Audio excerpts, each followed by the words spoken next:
everyone, welcome back to my YouTube channel and welcome back to my Bundt cake journey. So this is my third Bundt cake that I am making in my Bundt cake challenge to bake every Bundt cake in this Bundt cake collection from Bake From Scratch. So this is my third Bundt cake that I'm doing, and I have some bananas that are starting to get a little bit too ripe to eat, and instead of making another banana bread, which I already have some in my freezer and refrigerator for my kids, instead of making another one, I'm making this banana Bundt cake with a cream cheese swirl. Look how delicious that looks. So obviously it's like banana bread next level. And so it has butter in it, sugar, it has a cream cheese center, bourbon in it if you want to add bourbon, and it has vanilla bean paste. So it looks really delicious, and I figured what a better way to use bananas than a Bundt cake.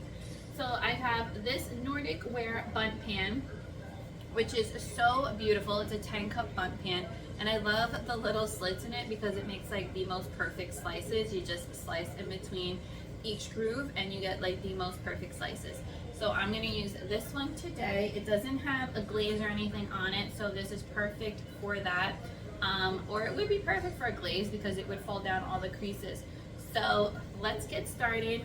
Grab your bananas, grab your cream cheese, grab your milk, your eggs, your KitchenAid mixer, and let's get started. So before we get started, you want to make sure your cream cheese, your buttermilk or whole milk, and your eggs are room temperature. And you want to make sure you spray your Bundt pan. I'm using Baker's Joy, which is a combination of flour and spray. And especially in a pan like this, you want to make sure you get in all the grooves really well and coated so that your Bundt cake comes out nice and cleanly and you can see all the detail in it. So just give it a good spray. If you cannot find Baker's Joy in your grocery store, you can just use regular spray and then use flour on it also.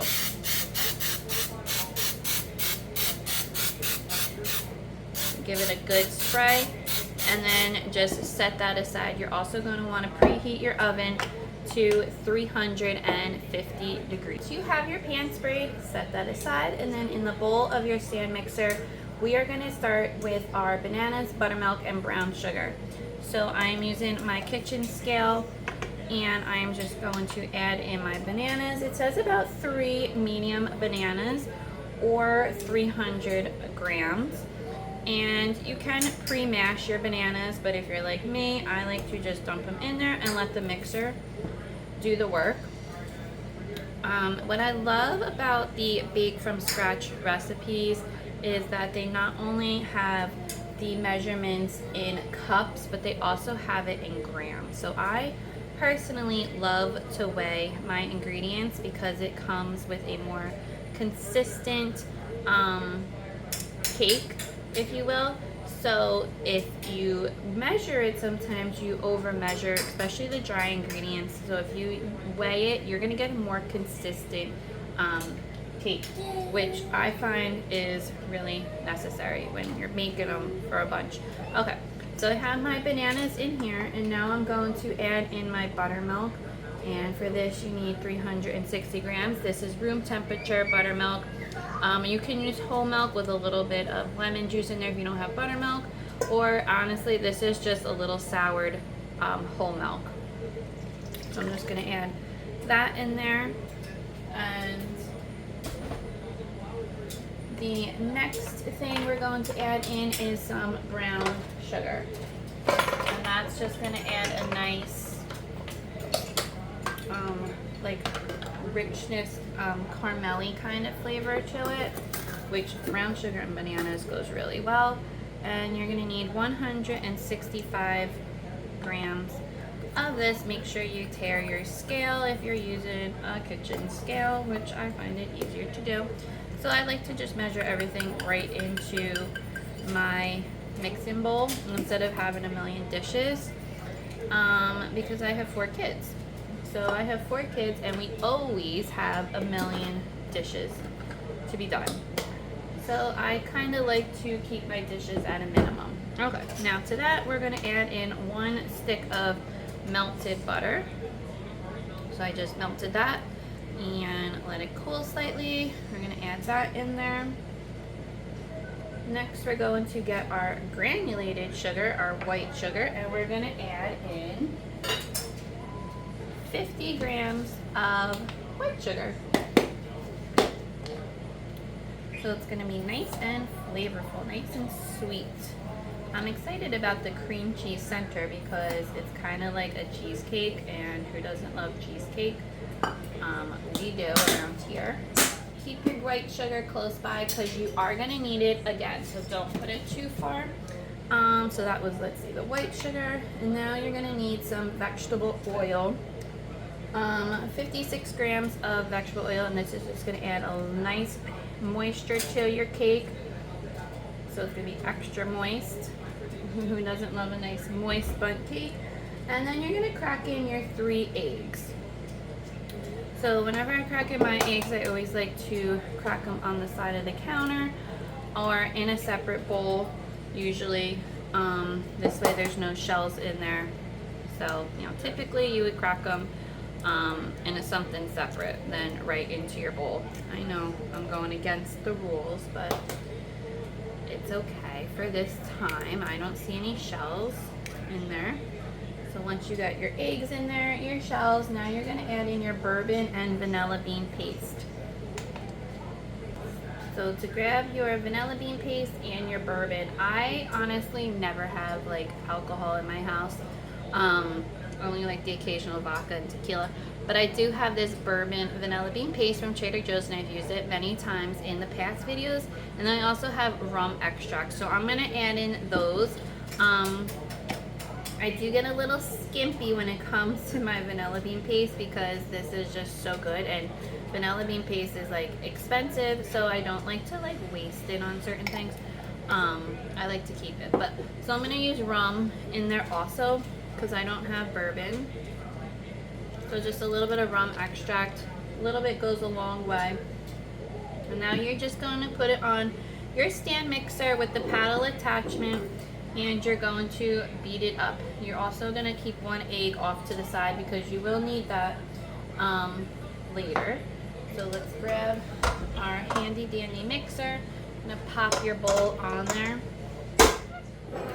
and on your paddle attachment, and you're going to mix it for about 2 minutes, and then you're going to scrape the side of the bowl. So do that and come back.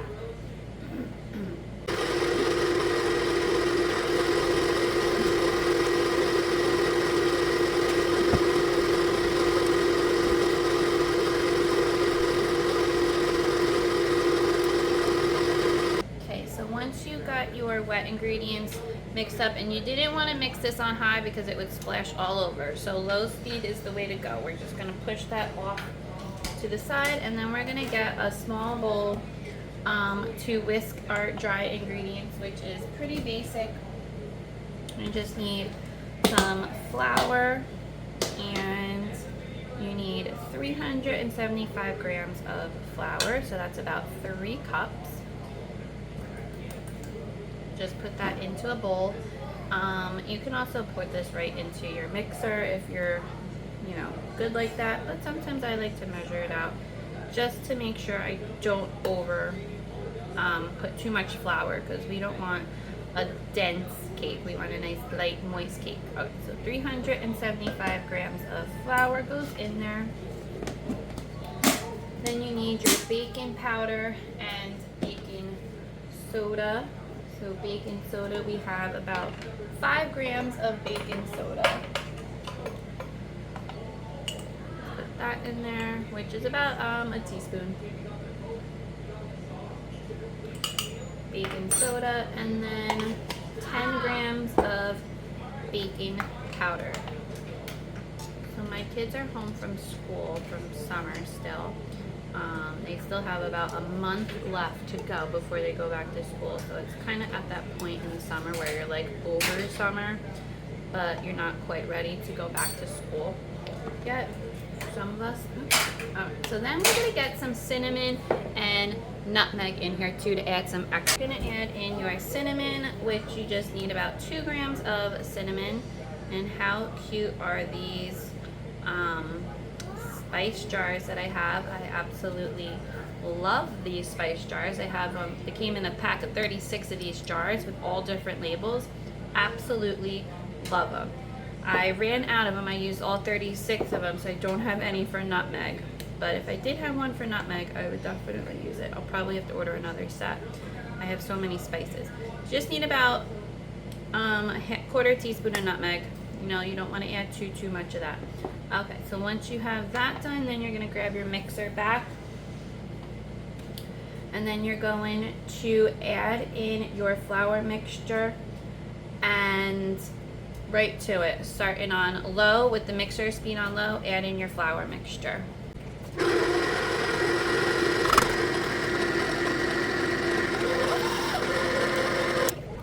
So I took my batter off of the mixer, and this is what it looks like. You want to make sure that you give it a good mix with a rubber spatula. Get really down in the bottom to make sure there's nothing stuck in there.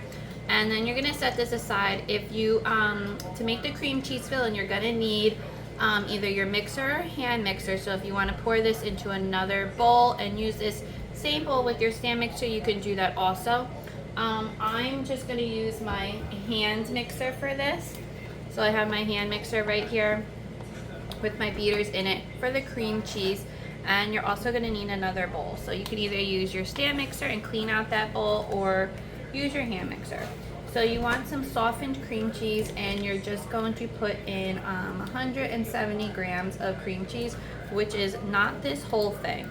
So typically I hate recipes that are like that, where they only leave like a little bit left, and sometimes I just use the whole thing to save it, because like I'm not gonna use like 2 ounces of cream cheese, so I'll probably just use the whole thing, just so I don't have a little bit left over in my refrigerator and it will go bad. So I find it just easier to use the entire thing, add a little extra ingredients to it if you need to. So to your cream cheese, you're going to add in, let's see, 36 grams of granulated sugar. So because I used the whole thing, I'll probably add in a few extra grams just to make it sweet. So this is kind of like a cream cheese filling. So I'm just gonna add in a few extra grams. I'm just gonna eyeball it. It doesn't need to be super sweet. And then to that, you're also gonna add in some more flour. In the flour, let's see, you only need 6 grams, so I'll probably add in a couple extra grams again with this. And this is just to keep it nice and thick, so that it doesn't just like melt away, because you don't want it to just melt away when you put it in there. So I'm just gonna use my hand mixer for this so I don't dirty up too many dishes. And we're going to mix this on high for about 2 minutes.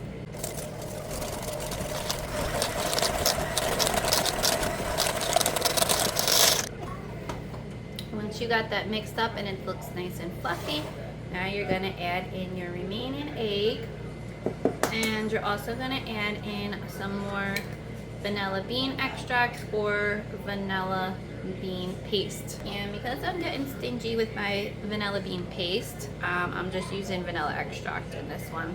But you can definitely use the vanilla bean paste. And then you're just going to give this another mix for about 2 minutes.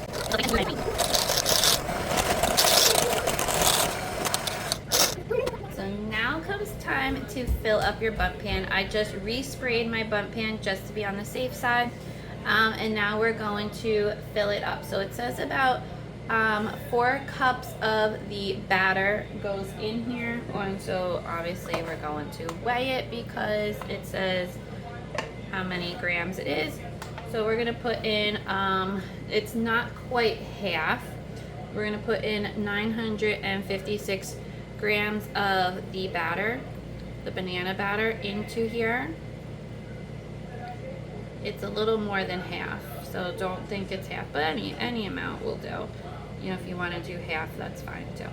So that amount goes in there. Make sure it doesn't make a mess. And now it smells so good. I have to tell you, it smells delicious. And now we're going to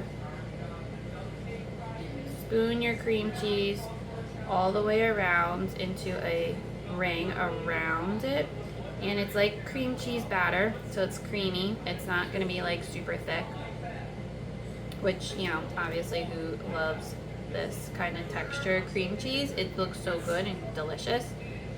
It feels like it's not going to all fit in here, but I know it will. I trust the Bake from Scratch. I know that they have tested and tested their cakes numerous times before they put them out, and I trust that they say a 10-cup Bundt pan and a 10-cup Bundt pan will work. So I'm gonna have to go Bundt cake pan shopping and get me some new Bundt pans for my challenge, so that I don't use I only have 3 Bundt pans, so I can you know, vary it up a bit. They're so pretty. Maybe I'll ask Nordic Ware to sponsor the next Bundt cake that we make. So now that you did that, you're gonna use a butter knife or a skewer or anything to swirl the cheesecake batter around. So gently swirl it around. This is gonna give it a nice look when you cut into it. So you're gently mixing it, but you're not mixing it all the way. And I'm not going all the way down to the pan, the bottom of the pan. All right, so once you get that, we don't like to waste anything. There we go. And now you're gonna take the rest of your batter and gently pour it on top.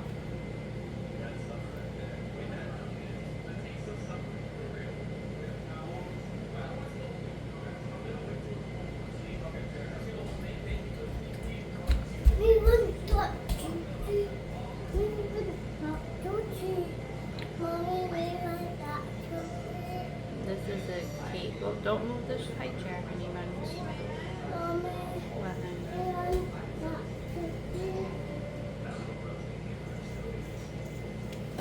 Hold on, Nikki. Okay, so once you got it all filled, it's okay if a little bit of the cream cheese pops out. That's perfectly fine. So now you're just going to tap it onto your countertop to remove any air bubbles. And even in the recipe, it says that it will be very full, but it will not overflow. So we trust them. I'm not even gonna put this on a baking pan in the oven. So I'm gonna bake it in my preheated oven for about 45 minutes, and then I'm gonna cover it with some foil if it's browning too much, and then bake it for another 15 to 20 minutes, and then we will look at it afterwards. So the Bundt cake has been cooking for 45 minutes at 350 degrees, and you can see, don't mind my messy oven, I know it's gotta be cleaned out. But you can see how it rises, but it does not overflow. And it's like crazy because you would think it would overflow, but it doesn't. And that's because of all the baking powder and baking soda in it, and it looks so good. So if you want to cover it with foil at this point, you can. I'm going to put it in for another 15 to 20 minutes and then check the internal temperature with my Bundt cake thermometer. So the Bundt cake has been in there for about an hour, so now I'm going to check the internal temperature. Normally I would use my Bundt cake thermometer that I've used in the past, but this one recommends to check it with an internal thermometer. So you want it to be 200 degrees, and it is at 190. Yep, it's 200. So I'm going to take it out. As you can see, it came out a little gummy, but that is the cheesecake filling in there, so don't panic. You can't really see it because it's not zooming in, but anyway, I'm gonna take it out and let it cool in the Bundt pan for about 15 minutes before I flip it out. I've learned my lesson to not flip it too soon, so I'm gonna let it cool for about 15 minutes and then flip it out. So my Bundt cake has been cooling, and you can see how it shrunk up a little bit. It pulled away from the sides, it deflated a little bit, so it's not as high as before. So now it comes time to turn it out. It's not super hot anymore since I let it cool. I learned my lesson from the last bundt cake I made, when I flipped it when it like immediately came out of the oven, and it just crumbled. So I let it cool this time as per the directions. So let's flip it out. Ooh, look how gorgeous it looks. So now I'm gonna let it cool for another couple of minutes and then place it on my baking dish, my cake stand or a plate or whatever you're going to add your finishing touches on. And now that the bundt cake has cooled and it's on my plate, I'm just going to take the remaining 2 tablespoons of melted butter and just brush it in to the grooves of the bundt cake, and then you're going to just top it with some sand and sugar. Now obviously this is optional, but I don't understand why you wouldn't want to brush your cake with some melted butter, because it's going to keep it moist, it's going to add a lot of flavor, and it's going to give it this like gorgeous sheen to it. And it's going to allow the sugar to set on it. Now the recipe says sand and sugar. I don't really have sand and sugar, you know, unless it's like the colored sand and sugar that I would use for like cakes and cupcakes and things like that. Nothing just like plain. So I'm probably think I'm gonna make a little bit of a cinnamon sugar little topping to go on top, because I think that would be really good. But I think the sand and sugar would be really pretty to give it a nice little gloss to it, but I don't have that. So let me just go make some cinnamon sugar and then we'll put it on top. So I just made a quick cinnamon sugar dust, if you will, and I'm just going to mix it up really well and then just lightly brush it or sprinkle it on top right over the melted butter, and this is going to give it a gorgeous little sheen to it, and it's going to give it so much flavor. And again, this is completely optional, but I don't know why you wouldn't want to do this because it's just so good. So let's do that, and look at how pretty that looks. I can't wait to cut into it. Okay, so the bundt cake is done, it's cooled, and it is time to slice into this. So I love this cake pan that I made it in because look at the individual slices. It's so easy to just slice it. So I already pre-sliced a little bit, and let's see how it looks. Oh, there's the cream cheese swirl. It looks amazing.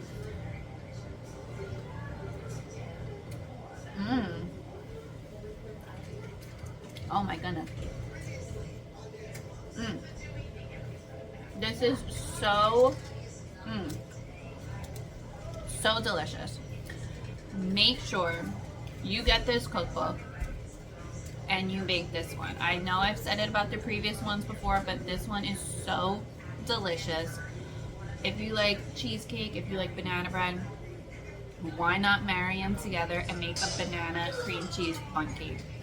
Super easy to do, and look how stunning it is. This will look beautiful on any dessert table, and I can assure you all your guests will absolutely love it.